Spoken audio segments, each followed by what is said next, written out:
See, there's statements of people saying that they need, help to get in, and the fuel prices are going to go up. Yes, yes, yes, yes. So there are multiple ways that the UK can go forwards in that, isn't there? Mhm. Well, at the moment, what's on the table right now, everybody knows it. There's the Ukraine, yes. Yeah. So I'm just going to put UK for that. Ukraine, yes. Yeah. And then there's the tension with Russia, is it? Yeah. With the Ukraine stuff. And then that's EU, UK, yes. Yeah.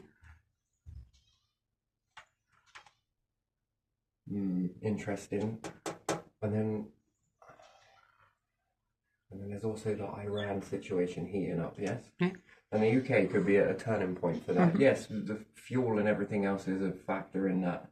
It's going to be diesel though, isn't it?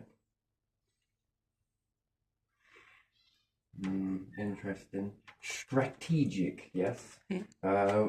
Do we still have our past debt with Iran? Yeah. Which we do, don't we? That's very much something. Now, if we go into war all blazing with Iran, what is the resource going to be? So money is going to be an issue, yes? Yeah. Well, it's not money, it's manpower, people. Energy is going to be spent in going this way. Is it possible for the UK to do both at the same time if it were to heat up? Because the last thing you want to do is go off over here, be distracted by this, and then this unfolds. Yeah. Which it can go that way, can't it? Yeah, either way. So there is this way, or there's the fine line in the middle, which I kind of like that one, which is hold your position, isn't it? Yeah. Keep an eye out for any retaliation, because there could be some. And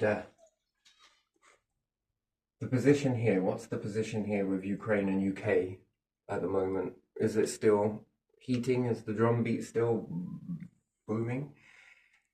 Sure, fuel is going to rise up, but that pushes demand on new fuel systems, which there are many. Hydrogen, different things like that. Electric cars that are charged up by hydrogen petrol stations, although we shouldn't use the word petrol, fuel stations.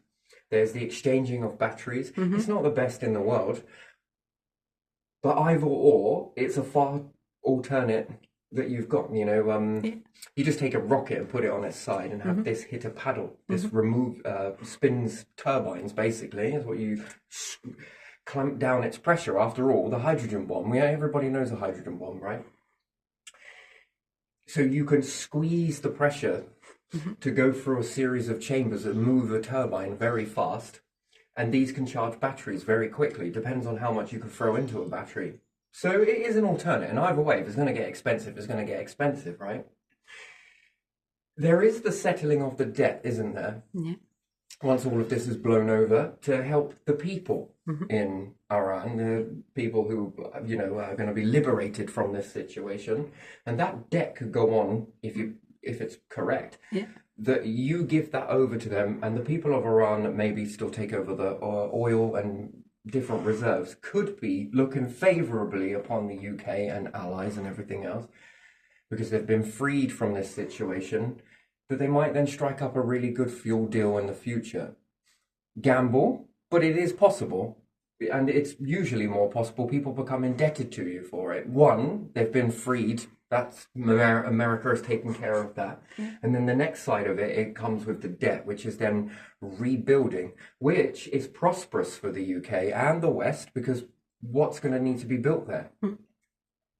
That's very good. And then what about shops, different things like that could go there, and different shops vice versa? It would be nice if everybody all got along. It would, it really would. But at the current climate, before and there's an after, I think it's going to calm down, and I think that's a good way forward, because that increases this. It also increases jobs, perhaps abroad, you never know. And it could also potentially in the future create an alternate fuel source, because we could have times two that. If it's successful with the hydrogen engines, force that to go through. And the waste product can be utilized to grow plants, nature, food. So there you go again. So food, because it's hydrocarbons that come out anyway. And if this is put into, I don't know, let's just draw a rocket on its side. Just silly, I know. If we can find a way that we can add water into this and speedily create, separate hydrogen and oxygen from water, force it through this very fast so that we don't have the whole, if it explodes, it explodes. But it's going to be far less than a nuclear power station. Let's say if we made this go through a series of chambers, right, which spin all sorts of weird and wonderful stuff, turbines mainly.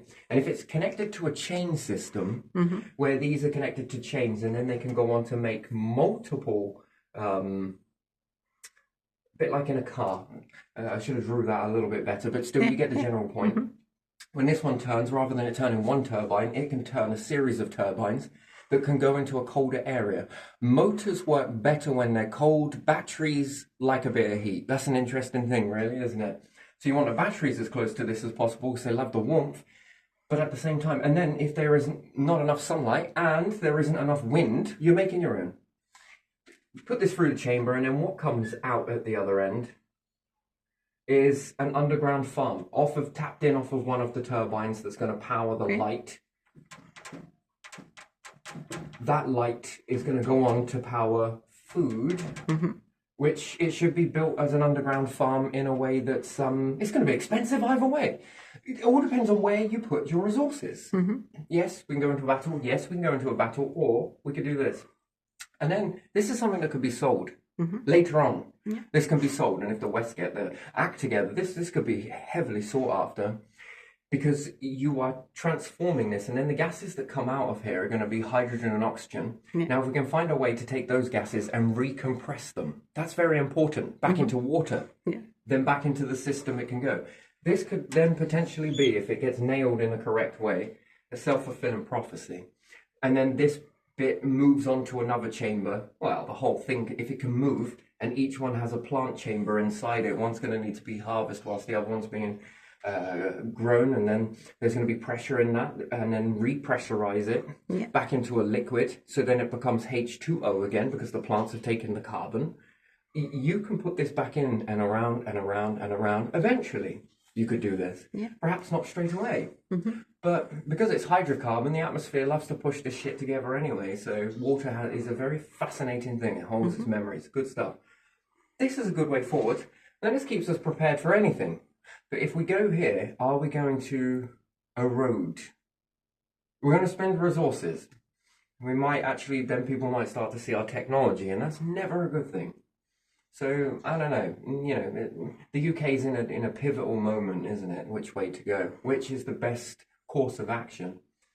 Well, I don't know about you, but when you settle a debt, it feels pretty fucking good, doesn't it? Don't you get that nostalgic feeling? It feels pretty good. And don't know what it's like for a nation to settle a debt. It must feel the same as well.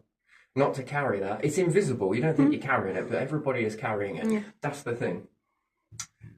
And then what can this fuel in the UK's mind as well as people, that we can settle our debts? And I think it's nostalgic. And there again, there's vengeance come out of this. That's why war is a fascinating thing. Depends on where you put the resources. And there is still help available, isn't there? But it won't be putting all the eggs in the same basket. Most certainly not. Not with the way things are. We're going to be guaranteed that this side isn't. And there's no guarantee, right? As much as I love both nations here and this nation here, the people that were within it, I think these are all very good individuals. I have no qualms with them. But in the affairs in the world stage the way it is, that's an ideal situation, right? For all the people everywhere to get on. It just doesn't work. So, whereas I have that view, I have to let that view go and bring in a realistic view of what more individuals would be thinking in this situation. And I think both sides, it's fair to say, both sides are probably thinking the exact same thing. But there again, you could also look at it that there's distraction over Ukraine. Therefore, it means that Iran is an open avenue, perhaps. And who knows? Later on, further on down the line, maybe we'll see a depletion in terrorism, because I think that is the key to this, is that, isn't it? Just a subsiding of all of this, and perhaps some control mechanisms and stuff. So, and if this works out, and plus with settling an old debt for the people. Yeah. For the people. Mm-hmm. I think that then that can strike up a deal for fuel later on. And it can also provide jobs. But I don't know if it's in this with politics. You've got to look at it going forwards, haven't you? And although it sounds good in the immediate situation now, it's about further on down the line, isn't it? You don't want to be the last government. You want it to continue. Mm-hmm. And you want it to get better, not just for the government, but there again for everybody that's involved with that. And if it brings out some new technology, and then that's food security. Come rain, come shine, come ice age, come not, come hot age, come drought. We'll always have food. And I think that's vitally important. And then how does this look for space? If we can get this into a self-fulfilling prophecy, that is travel in space. And it's pretty simple. Yeah, sure, the motors burn out. Yeah. But those motors are going to need replacing. So again, that's more interesting jobs. And if people don't want it, then it's robotics. Even still, it's quite interesting. Yeah, it's very interesting. Fascinating, I would say.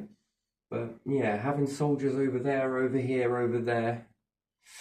Somewhere along the line, something happens. Do you understand that, right? That you become... I don't know, if all people travel over this way and maybe over this way and over this way, you sort of are, you are dividing. And then what sits around as a, and again, it is also said in the reverse that if you all stay in the same place, you're also like sitting ducks. That's why I think it's best to be scattered anyway, but still be in range. I don't know, I see something different. A third ground sounds the wisest, but there again, it's just, it can go any way, can't it? It can go either way. But again, stepping away from what is usually expected is an impossible situation to be in, but I think that's what is favoured. Yeah. When we maneuver in this way, because it's strategic, it's a new type of technology, it opens a possibility for jobs. Yeah. Sure, they might not be working here and different things like that, but it does open the avenue up. Yeah, fascinating. Anyway, interesting. So there's your trifecta. And there is a fourth as well. So technically not. There's all of these things being done at the same time, but you got to understand from previous events, depression. Then there's a lack of being able to do shit with it. Real estate. I don't know. I think there is a house drop soon. Don't you think the house market might start to get a bit shaky? But even with all of this fuel thing, did you notice how Lidl was selling like veg and different things like that for 4p and 8p? We won't be beaten. They will be fucking eaten, but they won't be beaten, right? So, oh man, that was funny. I found that fascinating. That was pretty good. So, good harvest, I think. Yeah. But this, fascinated with it. Anyway, but it's choices that need to be made, I think, and people are like water. Do you know, either the water runs freely, or the water can be channeled and told which direction it goes. And it's quite a fascinating thing. If you build it up either side of the banks, really force it in this sort of way, you can then understand that you can then start to make the areas weaker in the other, and you can then redirect the flow of water. It's just quite interesting. But you need to keep doing it. That's the thing. Because if not, it's like, yeah, well, I kind of like this way again. No, this way. But yeah, so yeah, never have too many eggs in all the same basket, I guess is the situation. And yes, well, helping allies is something. But yeah, it sort of gives the light and dark of the West, doesn't it? Yeah. In a sense, it does. Good cop, bad cop. It works everywhere. That gives that pattern, doesn't it? It does. Which then means that they could do a good deal for us, which then we could do a good deal for you, which then means vice versa, right? Yeah, so if you get it this way, that could be a good deal for this way, but it can also be a good deal the other way as well. So, yeah, having lots of avenues of opportunity and possibilities, I mean, that's where it's at. But we don't ever want to drop the ball, focus in too much on something, and then something else takes us by surprise elsewhere later on, because it's strategy at the end of the day, isn't it? And this could seem like a proxy, Yeah. in a sense. So, or a proxy on top of a proxy. So, yeah, it's good when some in, some out. But if we're all on the same page and we all strike up a good deal, vice versa, either way we achieve it, I think that works better. That shows a strength in the Western Front, let's say. Yeah, I think it does. I think it shows possibilities as well. So, yeah. So we never let each other get knocked down. That's I think it's the best way forwards, isn't it? And we support all one another in that. Anybody else want to join? Well, fucking have at it. Here's a chair and there's a fucking table. More the merrier, as they say. But that's a pub term. Anyway, let's leave it there. So let's just keep it short and sweet.